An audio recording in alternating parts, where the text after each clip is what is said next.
அனைவருக்கும் சீமன் அன்புடன் ஊர் நியூஸ் சேனலுக்கு அன்புடன் வரவேற்கின்றேன்.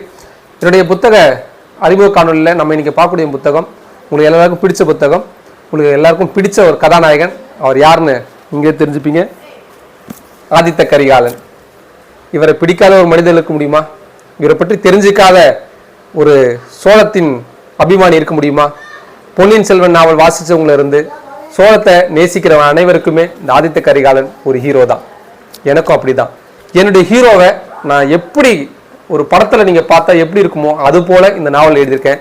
ஆதித்த கரிகாலனின் மரணம், அதற்கான காரணம் என்ன, ஆதித்த கரிகாலன் கொன்றது யார், கொன்றதுக்கு பின்னணியில் இருக்கக்கூடிய சதி என்ன, வரலாறு என்னன்னு பல தகவல்கள் இந்த புத்தகத்தில் இருக்கு.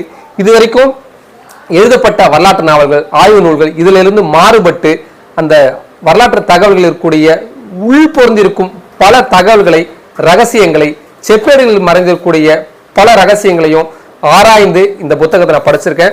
இந்த ஆதித்த கரிகாலன் நாவலுக்கு பின்னாடி ஒரு 70 பக்கத்திற்கு இந்த நாவல் எழுதுவதற்கு நான் எடுத்துக்கொண்ட தகவல்கள், கல்வெட்டு, செப்பேடுகள், இதை நான் எப்படியெல்லாம் வாசித்தேன், எப்படியெல்லாம் இதை நான் புரிஞ்சுக்கிட்டேன், இதில் இருக்கக்கூடிய நுணுக்கமான விஷயங்கள் என்ன, அதன் மூலமாக நான் உணர்ந்து கொண்ட உண்மைகள் என்ன அப்படின்னு பல தகவல்கள் அடங்கக்கூடிய புத்தகம் தான் இந்த ஆதித்த கரிகாலன்.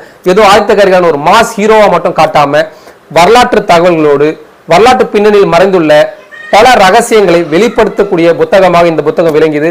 இந்த புத்தகம் வெளிவந்த சமயத்தில் மிகப்பெரிய வெற்றி அடைந்தது. இன்னைக்கு வரைக்கும் இந்த ஆதித்த கரிகாலன் வாசகர்கள் கொண்டாடக்கூடிய ஒரு புத்தகமாக இருக்கிறது.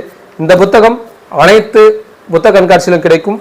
உங்களுக்கு உடனே படிக்கணும்னு தோணுச்சுன்னா கமெண்ட் பாக்ஸ்ல பதிவு செய்யுங்க. உங்க வீட்டுக்கே வரக்கூடிய சூழல் இன்றைக்கு இந்த ஆதித்த கரிகாலன் புத்தகம் மட்டுமல்ல, என்னுடைய அனைத்து புத்தகங்களும் இருக்கிறது. தொடர்ந்து இதே போன்று இன்னொரு புத்தகத்தை சந்திக்கிறேன். நன்றி, வணக்கம்.